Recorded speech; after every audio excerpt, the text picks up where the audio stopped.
Here at Motorcycle.com, we are firm believers in brushing up on rider training and improving our skills whenever we can. Luckily for us, our friends at RiCKdiculous Racing invited us to join them at the Utah Motorsports campus for a 2-day school, where they would not only help me, a track veteran, get better, but also take our very own track noob, Brian Adams, and set the foundation that will ultimately help him get faster not only on the racetrack, but also stay safer on the street. So if you've been thinking about improving your skills, come along with us and let us show you what makes the RiCK School different from the rest. All right, so it's the end of day one here at Utah Motorsports campus, the RiCKdiculous School. Ken Hill here, Ryan Adams over here, and Troy Siahan here, but no one cares about that. Anyway, Ken, tell us basically the program you had set for the both of us for today. Yeah, so within the RiCK program, one of the things that we designed, as you guys found out, was it's individually based. And so the program that we wanted to have for these guys was something that would take each one of their skill levels, figure out what they needed, what was holding them back, and we saw a bunch of different things. We had Ryan, who's sort of new to the road scene, and we looked at where he was at in his riding. We looked at his goals, where he wanted to be, and we kind of set his day up for that. Troy, who's much more experienced. Is that mature? It makes me sound old, but yeah, go ahead. Mature. I do have some gray hairs, but you got me beat, so go on. You beat on that. With his day, he's basically hit a plateau, right? So we wanted to look at that. So Ryan's day was built around fundamentals. We wanted to start fundamentals, and it was, okay, we need to evaluate where he's at, find out what's holding him back within the fundamentals, and let's start building him up from there. Troy, we wanted to find out what was holding him back, why he was plateaued. And so we used data acquisition to do that. So Ryan's day was built around the basic class that we have, starting with basic fundamentals, getting him to recognize them, understand them, and build from there. Troy was right out of the gate. We kind of threw you under the bus right out of the gate. We got some data laps going, and basically we started looking at data.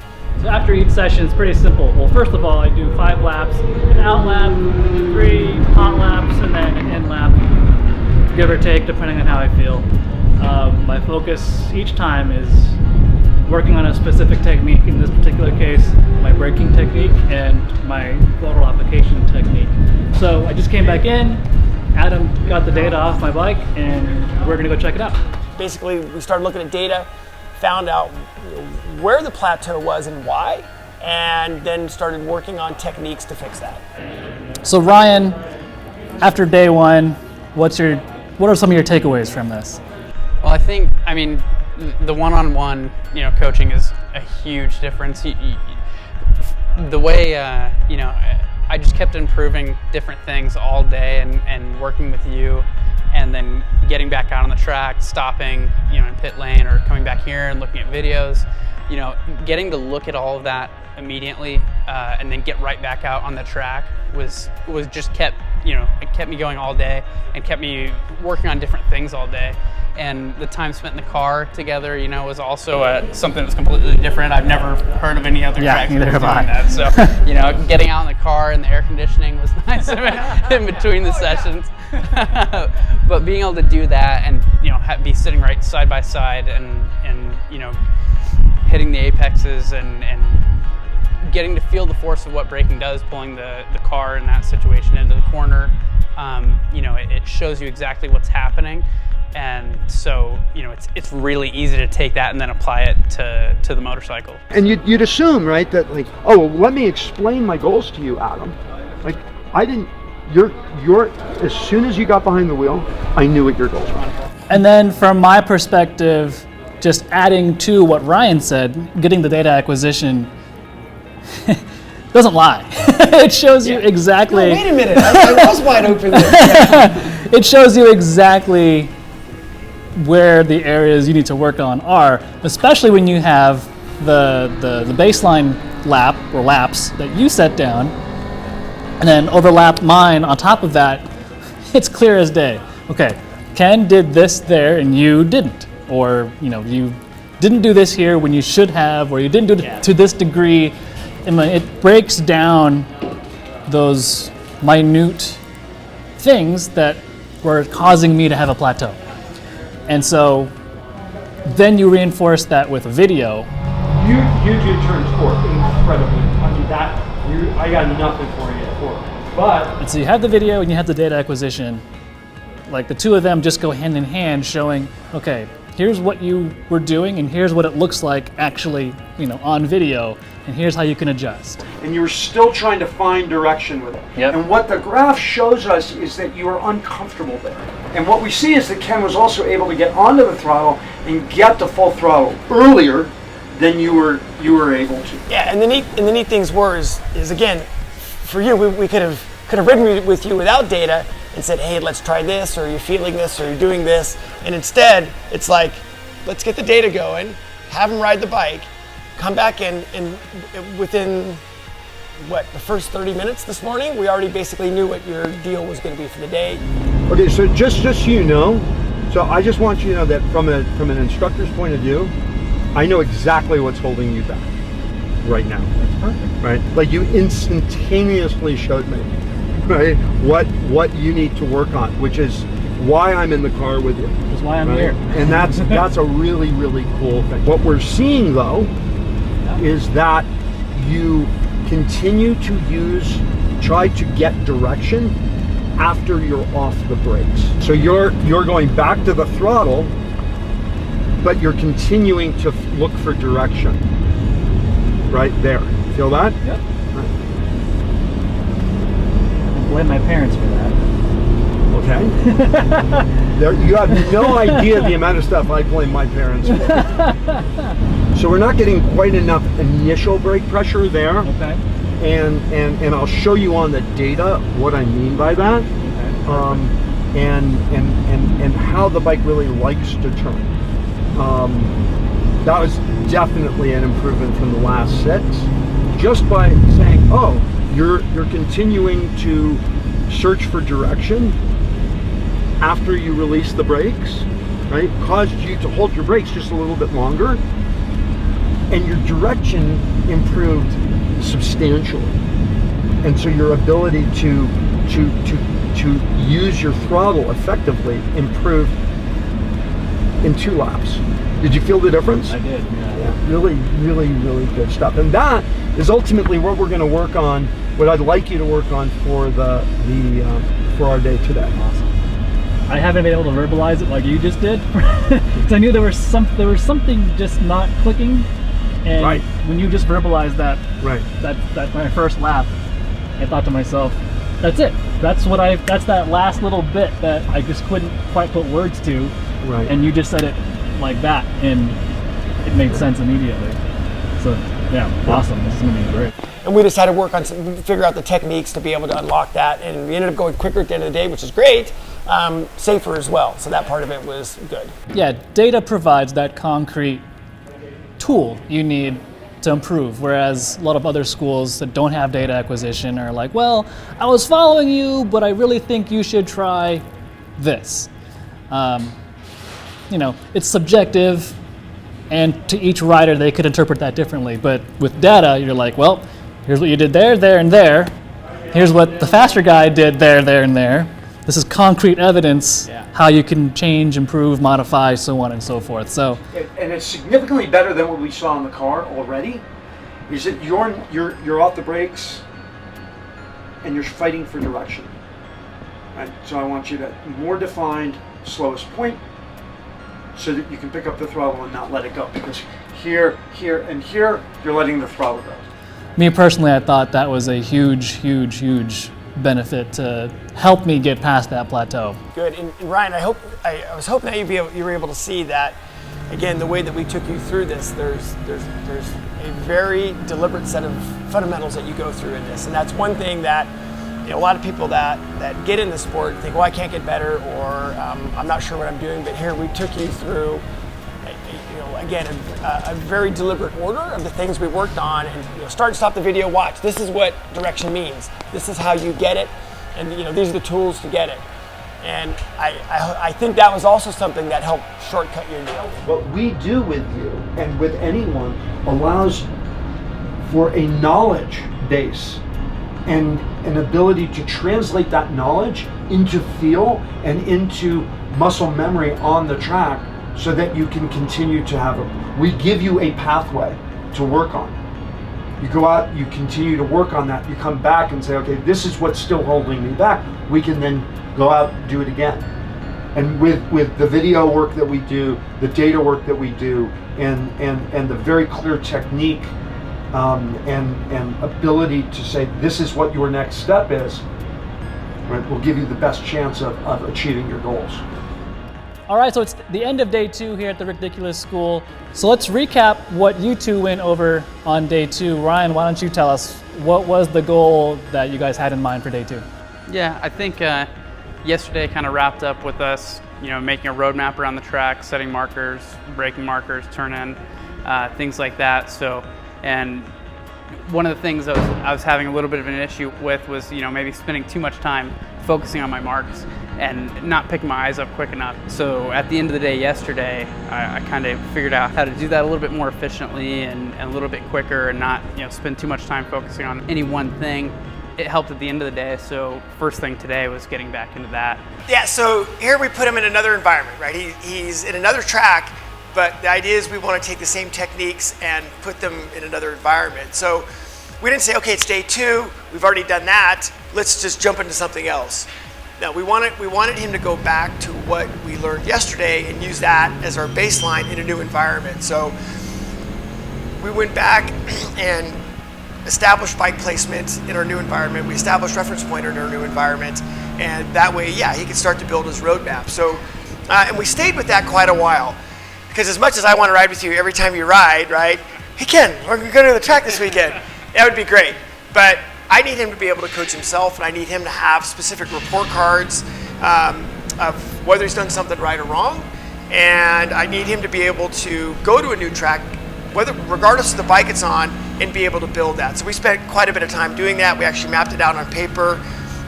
We wrote a lot, but we also did a lot of paperwork as well. And we got to a point where speed came up so much that we started to get our feet on the ground a little bit. And that's when we said, okay, body position at this point is starting to hold him up. It wasn't something that we wanted to work on right out of the gate. It would have been easy to work on that, but it wasn't what was holding him back at that time, and it wasn't as important as some of the other things. So after lunch, we said, okay, let's start working on some body position. And that was great. I mean, we same thing. We gave him report cards for it as you sit up on the brakes. This is your hand placement. This is your foot placement as you turn in. How you move your upper body. We gave him all those things, and that way, again, he can leave here and go ride in another environment and have those things. We can talk about one last thing that we did it the first day. I drove the first day, and then you drove at lunch, and then you drove again quite a bit today. What do you think of the car driving, and how does that fit into the program? Everything in the car is just a lot more defined. So anything that you do in there, it's immediately a lot more apparent in the car. Whether it's braking or just getting the car angled right for your direction out of the corner, to the exit marker. And today, honestly, it was after we started working on body position where I could really start feeling it more, because I was building speed and braking harder. And then it really clicked, because I was like, this is exactly what happens in the car. I'm pulling into the corner, getting lined up, and firing out from the apex. And the car is a really unique aspect, and it really translates really nicely after spending time in both. So Ron, it's interesting you bring up the techniques you learn on the racetrack. I think it's important to note, Ken, this is not just a track school. I mean, yeah, it's on a racetrack, but the things you can take away from this applies to everything and anything you ride, track, street, whatever. Yeah, I think one of the hallmarks of the RiCK School is it's for any rider that wants to get better. And here, actually these days, we had a rider that had been riding a motorcycle less than a month, never been on a sport bike before. So we had him brand new to it, basically. And we also had Jason Aguilar, one of our RiCK racers here, who just finished 6th at Motor America race. And the techniques, methodology, all of it's the same, right? It's the same techniques, just a different degree of application. What we talk to you about eyes, it's the same thing we talk to Jason or JD Beach or any of these guys about eyes. And all of these things on the street matter more, right? The street's a much more dangerous environment. And so we look at these habits and look at these techniques, and we could absolutely apply them to a street ride. You'll go on a street ride, and the way that you use your eyes on the street now will be the same way. How you're going to initially move your body on the street, it'll be the same way, just a less of a degree. That's it. And the difference, we talk about direction, and we look at direction a little bit differently on the street. We just want to be able to exit off the corner, make sure our lane is clear, make sure there's no obstacles.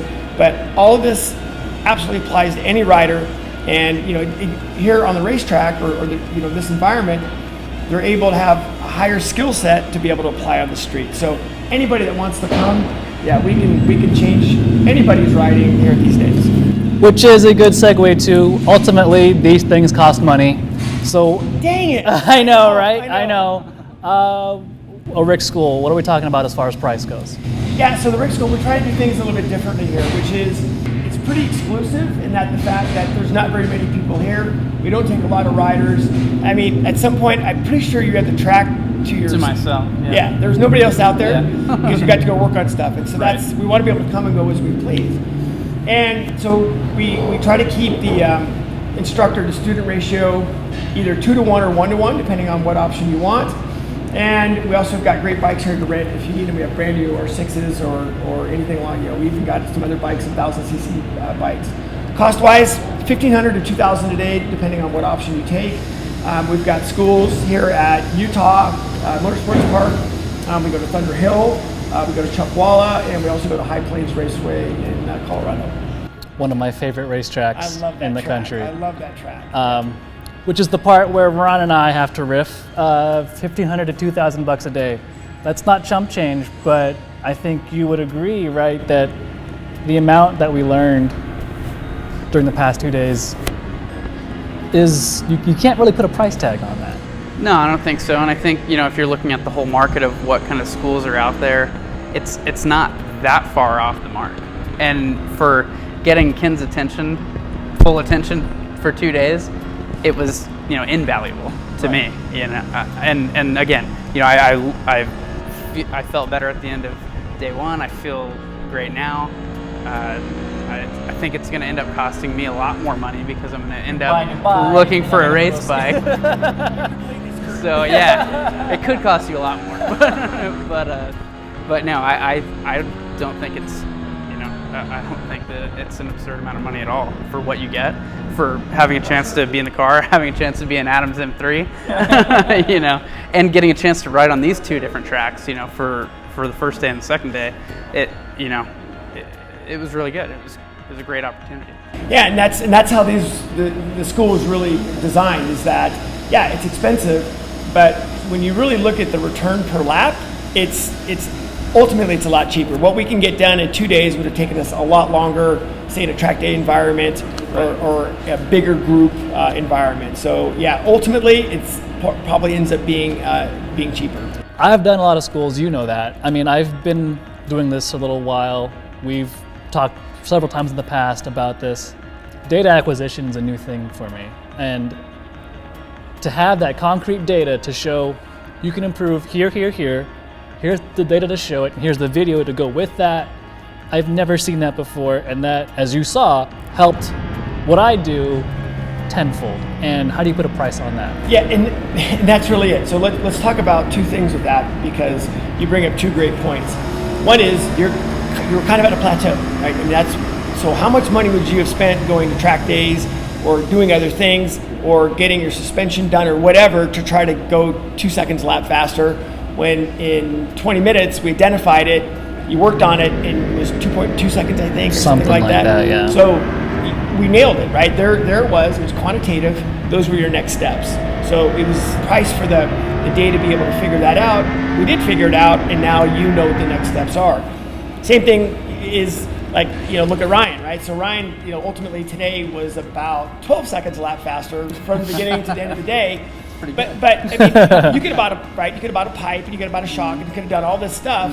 But we worked on technique, and not only did you go quicker, but it was. I mean, we looked at the video. It was at least 10 degrees less lean angle. Right. So I mean, you can buy those things, but in this case, training made a much bigger difference in performance than the parts of the bike. They're bone stock motorcycles too. Yes. Yeah, I would much rather spend the money on training on a stock R6 than any pipes, suspension.